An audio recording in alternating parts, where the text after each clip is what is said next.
ایک طویل محاصرے کے بعد 29 مئی 1453 کی صبح عثمانی ترکوں نے قسطنطنیہ کو فتح کر لیا تھا۔ پچھلے 700 سالوں سے کیے جا رہے انتظار کو 21 سالہ نوجوان سلطان محمد فاتح نے ختم کر دیا۔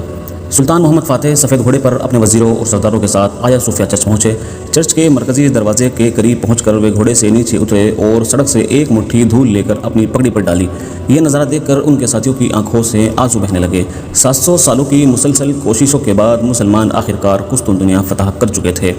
قسطنطنیہ کی فتح صرف ایک شہر پر ایک بادشاہ کی حکمرانی کا خاتمہ اور دوسرے کی حکمرانی کا آغاز ہی نہیں تھا، بلکہ اس واقعے کے ساتھ ہی دنیا کی تاریخ کا ایک چیپٹر ختم ہوا تھا تو دوسرے کا آغاز ہوا تھا۔ ایک طرف 27 عیسیٰ قبل میں قائم ہوا رومان بازنطینی ایمپائر سال 1480 تک کسی نہ کسی روپ میں بنے رہنے کے بعد اپنے انجام تک پہنچا، تو دوسری اور سلطنت عثمانیہ نے اپنے بلندیوں کو چھوا اور وہ اگلی 4 صدیوں تک 3 براعظم ایشیا، یوروپ اور افریقہ کے ایک بڑے حصے پر بڑی شان و شوکت سے حکومت کرتی رہی۔ سال 1453 ہی وہ سال تھا جسے مدھیہ کال کے انت اور نئے دور کی شروعات کا آغاز مانا جاتا ہے۔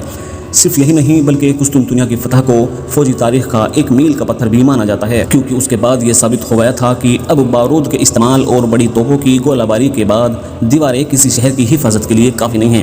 لیکن پھر بھی 29 مئی کی صبح سلطان کو جو شہر نظر آیا تھا یہ وہ شہر نہیں تھا جس کی شان و شوکت کے افسانے انہوں نے اپنے بچپن میں سن رکھے تھے۔ طویل عرصے سے زوال کے بعد بازنطینی ایمپائر اپنی آخری سانسیں لے رہی تھی اور قسطنطنیہ جو صدیوں تک دنیا کا سب سے بڑا اور سب سے مالدار شہر رہا تھا، اب اس کی آبادی سکڑ کر چند ہزار ہی رہ گئی تھی اور شہر کے کئی حصے ویرانی کے کارن ایک دوسرے سے کٹ کر الگ الگ گاؤں میں تبدیل ہو گئے تھے۔ شہر فتح کرنے کے بعد سلطان نے اپنی دارالحکومت ایڈرین سے قسطنطنیہ منتقل کر لی تھی اور قیصر روم کا لقب بھی اختیار کر لیا تھا۔ آنے والے دشکوں میں اس شہر نے وہ عروج دیکھا جس نے ایک بار پھر قدیم زمانے کی یادیں تازہ کر دی تھی۔